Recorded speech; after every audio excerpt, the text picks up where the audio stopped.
Thanks for tuning in to the Marvel Movie Minute. Want to skip those pesky ads and get early access? Become a member at truestory.fm/join and discover all the other great perks that come with it.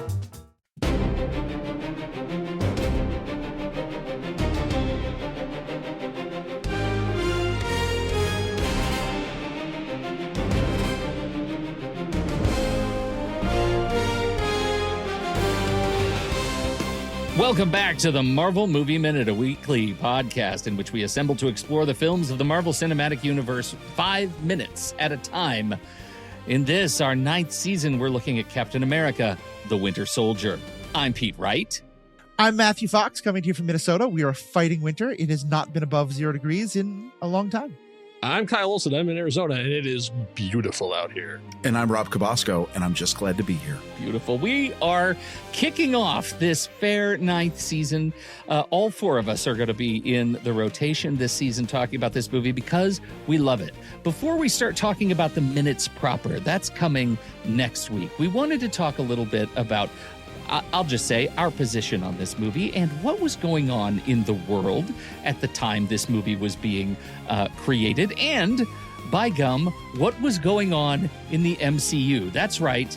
We have a special episode really dedicated to Meanwhile in the MCU.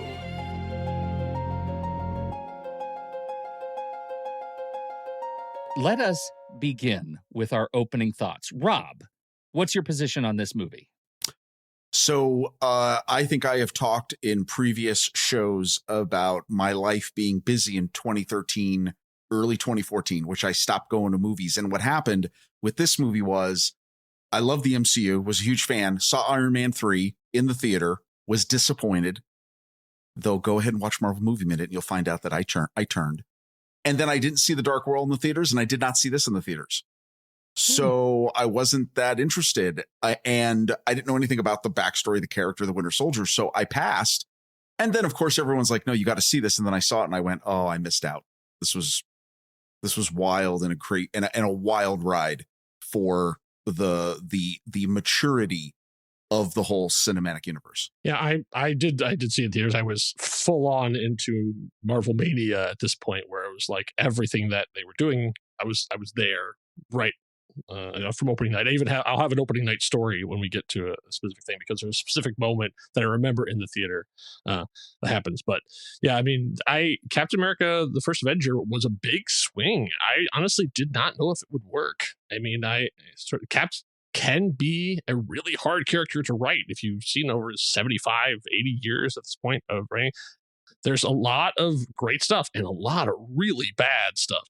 So trying to find that line of a character that represents America, but that means warts and all, and isn't jingoistic and isn't necessarily like what people say about Superman all the time, the shining paragon who never makes any mistakes. Like, how are they going to pull this off? And just, from the start, from that, which you did the minutes on it. I don't want to kill anyone. I don't like bullies. It doesn't matter where they're from. It was like, boom, like they got it. Like they like that in that like sentence, they understood the character in a way that I don't think everyone had before, and especially cinematically. And I was like, oh, wow, we're into a new level now. And then rolling from that into his Avengers, and now back to Solo. This was the gamble, because now we had the Avengers. They're together. They're friends. They're on speed dial, and now he's away. And I think my only thing about this movie is a couple times where it's like, why doesn't he just call all these superpowered people that he does? There's a lot of people who didn't show up in this that it seems strange that they're not in. But putting Cap in a spy thriller, it shouldn't work. And yet somehow, not only did it work, it works beyond what my expectations of it were. So yeah, I've been so excited to talk about this, because this is one of my favorites of all the Marvel movies. This is definitely in my top 5, and it's probably the reason why I'm an MCU fan, because I was not really a superhero fan. I wasn't a comic book fan, and I saw the Iron Man movie, thought it was great, in part because it's such a departure. Didn't really think Captain America was an interesting character. Watched the Avengers movie, thought it was fun. And then this movie was really recommended to me because it wasn't a superhero movie. It was a spy movie where people had superpowers. And that really got me. And I was just sucked in from the beginning. I thought the acting, the dialogue, the part of the thing that I love to talk about is like, what are the real world consequences? That you can be killing the worst of the worst and it still can bother you because they're people. You can be fighting and in combat and then returning to the real world is troublesome for whatever reason. And as it turned out here, because your bed is too soft. And I just, from that very minute, I was so in. And it's funny because when I first watched the movie, I think I put it at about a 7. And I remember saying to my friend, I think this is a good movie, but honestly, the villain is so over the top. Like, come on. We're never going to have that kind of like clear-cut enemies of the people fascism in America again. Like, that's just not realistic. And, well, this movie has aged well, is all I'm going to say. It has gotten, I rewatched it again probably 4 or 5 years ago and was like, this hits a lot harder. And I rewatched it again a couple weeks ago and was like, oh, yeah, this movie's totally right. And yeah, so it is just, I think the acting is phenomenal. I think it's Chris Evans at his best. I think it is the humor, the dialogue, and it just has so much to say that I'm really excited to jump into. Yeah, I'm in that space too. I think I was deep in Marvel stuff when this movie came out, like Kyle, like I was seeing everything, devouring everything. I found it was, I don't know, it when I say that, thinking back to where I was I in need of an escape at the point? Where was I personally? Was this a cry for help that I kept thinking about this movie? It hit me so perfectly because it was everything I loved about 3 Days of the Condor. It was everything I loved about Marathon Man. It was everything I loved about these 70s vibes spy movies that happened to be using the characters that I have come to really be able to appreciate their adaptations on screen. It was different even than anything that Marvel had done before in the MCU. And man, you said it, Matthew, like they end up nailing from the opening minutes what I have come to recognize as the sweet spot of Marvel humor. And I think Marvel forgets what that sweet spot is and should probably watch this movie again because it is funny as it is sharp-edged. And that just ends up working for me. So I am delirious. And if you've listened to our Thor, the Dark World season that Matthew and I helmed last season, season 8, you'd be forgiven if you had skipped that one. We tried, they wouldn't let us. And so I think I'll speak for you, Matthew. We're delirious to be here together to talk about this movie because it's a sweet salve on our psyche, on our film-going psyche.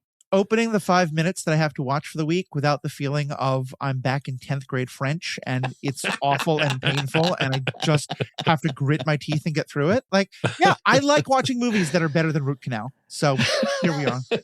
Okay. Or Christopher Eccleston. Would you care to tell us what was going on in the world? I think, Rob, this was a thing you were interested in exploring, right? So when you think about this movie and you think what is happening, so this movie comes out in 2014, its production writing begins in 2011, which at the time of the recording is shocking to think is 15 years ago. Unbelievable. Which is wild. And I looked at a list and I thought, wow, let's look at the world 2011. The Arab Spring protests are spreading across the Middle East. Both Osama bin Laden and Kim Jong-il die. You've got a Libyan civil war. You've got a Japanese earthquake and tsunami with extreme weather and droughts. Prince William marries Catherine Middleton in London. Steve Jobs passes away. Minecraft is released. Game of Thrones premieres. Wow. The Occupy movement is growing, begins in New York and spreads globally. A man kills 77 people in Norway, horrifically. Widespread riots are happening all across London. And this is the one that I just find amazing to think about this. If you want to think what has happened over the last 15 years, the space shuttle program ends. And at the time of recording, the United States still does not own a reliable, proven way to put people into space. 15 years. It's wild. It really is. When you think of all of that happening, and this is what, like 3 years into the first Obama administration, Right. where you went from what happened in that sweeping election in 2008, you had a big hope spring, I think, in the US. And then you go into 2011 and there's just a lot of uncertainty across the globe. And a lot of it is here. And you can almost see it. And the space shuttle kind of hit me because I was like, wow, what level of lack of dreaming and lack of action does that show? That we ended a program because we had to, because it's killing people, but we ended a program and we didn't even have the replacement, and we still don't have it. That's amazing to see what the psyche was of the people who were putting the story together. And it speaks volumes for what we're about to discuss over the course of the season. So that is fantastic. I love how much detail you went into. You reminded me a bunch of things I'd completely forgotten about. And I just want to add one other thing that I think is lit. It didn't happen in 2011, but I think it was very much in the zeitgeist and very clearly a part of this movie, in that a lot of times movies are about the consensus that is forming in the country after some really bad stuff happens. So like the late 70s, after Watergate, you get a lot of movies about government corruption. And in the last years of the Bush administration, you had on all sides of the political spectrum a lot of questioning of how did we get into that war and who knew what and who could question what. And I think that attitude of we should be questioning our government more, we should be questioning why we're getting involved in, secret CIA stuff or whatever it is, that's also very much a part of the zeitgeist. I'm so glad you went back to 2011 and even a little further, because you can sort of feel the movie percolating, leading to our experience of it in 2014. I mean, when drone strikes became a regular occurrence, that's very much feeds into what we're talking about in this. Yeah. Yeah, it feels like the answer to a question we all had walking into the theater, right? This was, oh, you just captured my experience on screen. I can see it now, dramatized though it is, but I can see it, and I couldn't see it before. So timeline-wise in the MCU, Thor: The Dark World, which you guys just got done, take place in November of 2013. And then Iron Man 3 actually happens after it. So even though the movies came out in a different order, it was like that Christmas was the Christmas that they had just had in MCU. So in just perusing the timeline, there's a bunch of Agents of S.H.I.E.L.D. stuff, which you can choose to dig into or not.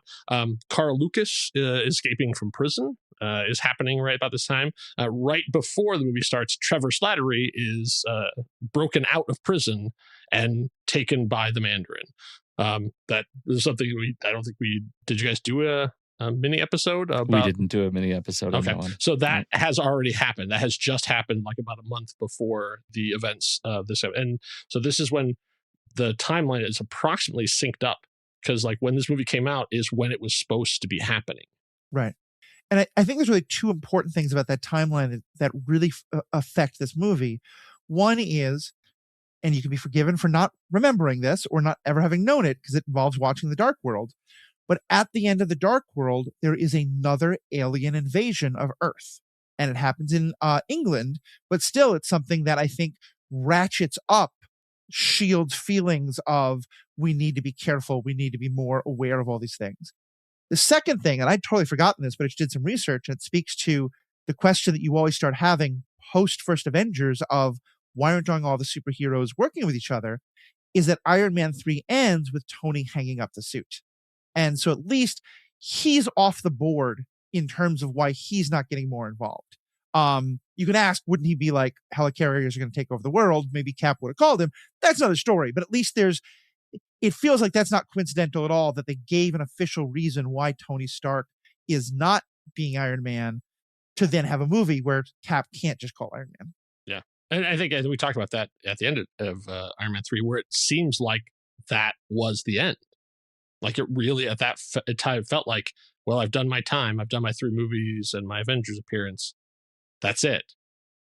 So yeah, that was not the ones that bothers me.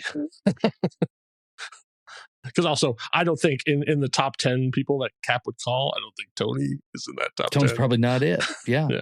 Would Cap have called Thor, trying to reach him in Cambridge? Would Cap who would Cap have called? He already has Black Widow, and so it just in terms of timeline, like there is a there's a willing suspension of disbelief that we're asked to undertake. There's maybe it's an obsessive comic suspension of disbelief that we have to adapt to, because the rules don't really apply. But when I take that literally, it's possible that Cap already has the resources that he feels like he needs. The important one's there, right? Scarlet is, or Black Widow is there, and maybe and Rumlow, who we're still supposed to like at this point, is there, and maybe those are the teams we need to engage, and that's okay. Yeah, because the Avengers, sort of split up there. They sort of went their separate ways. So that Cap needed a job, and so Nick's like, "Hey, I got a job for you." So, does that count as your meanwhile in the MCU? Yeah, pretty much. Yeah, that's. I didn't even get to do the Stinger audio. I'll have to insert the title sting. I had assumed you had put it when you said meanwhile MCU. I assumed that's where you were going to drop it. Oh, it's going to be big. There's going to be fanfare, man. Yeah. Okay. Add some horns, some brass. Yes. And then at the end, you can then do Captain America's 1960s theme. When Captain America throws his mighty shield. That's right. Okay. Okay. What else did I promise we were going to cover when I did that little intro? We were going to talk about what was going on in the world. We were going to talk about meanwhile in the MCU. We were going to talk about where this movie fits in the MCU. Did we do that healthily enough? Well, this might be where it fits, because I wanted to do just a bit of what's happening in the MCU behind the camera. I think it's also important to think about, first of all, we've had Natasha, Scarlet Witch, show up before, but she has a significantly bigger role in this than she's ever had before. It's her first time. Most of the publicity posters have her name as only 3 or 4 names at the top, which I think the first time that it happened for either her or any woman character. This is years before Black Panther or a lot of those characters. And so Sam Wilson is, I think, only the second Black superhero we've gotten, with Tony Stark's friend, who I'm now blanking on, but it becomes War Machine. Rhodey. James being the Rhodes. second one. I don't think there'd been any other. And I remember those were 2 things that were big deals about this movie. Mm-hmm. So just worth, again, remembering in terms of how far we've come and how far we haven't come. But, this is one more way this movie was kind of pushing into things. Well, as we'll talk about, the way they treat Black Widow in this movie is radically different than how they treat her in Iron Man 2. The camera focuses more on her face than her butt, for example? Yeah, that's one of the things. Yeah. Yeah, which is delightful. And at some point, I hope we do one of those famous Rob Kubasko sidebars on the toys available from this movie, because there be monsters. There are challenges with the toy lineup for this movie when it came out. Controversy or bust. This movie is one of the bigger ones of the MCU to that point. At 136 minutes, it was a screamer of a production, $170 million budget, not including prints and advertising. And we are going to start pulling it apart 5 minutes at a time over the next, 29 weeks. So we're very excited to do it. I think we should put a fork in it, folks, and let's just go start watching minute by minute by minute by minute. Off to DC. You're not allowed to say Marvel. that. No. The movie starts in Washington, D.C., so I was saying that we were gonna hop on a Quinjet and fly. Let's hop on a Quinjet and fly to Washington, D.C. Is that better? There we go. Thank you. Thank you. You mentioned Jason Todd in our comics primer, and so I hadn't mentioned it that time. But I just think, that also has been broken, but I'm going to talk about that as we continue on as well. Excellent. This is going to be great. Also, that Rob Kubasko optimism, irrational though it may be. Here we go. Thanks everybody for hanging out. I think that was sarcasm, but yeah. No, it is. It is going to be great. That's the magic. It is. It's the He's magic. already seeing the helicarrier crashing, and we haven't even gotten to that point. Look, all the best meals you've ever had, there were 4 chefs in the kitchen. No problem. That's true. I'm going to start saying yes, chef, to everything you guys say. Thank you so much. On behalf of Rob Kubasko and Kyle Olson and Matthew Fox, I'm Pete Wright. We'll see you back here with minutes 1 through 5 next week. Go listen to the Trouble Man soundtrack. Enough said. Bye.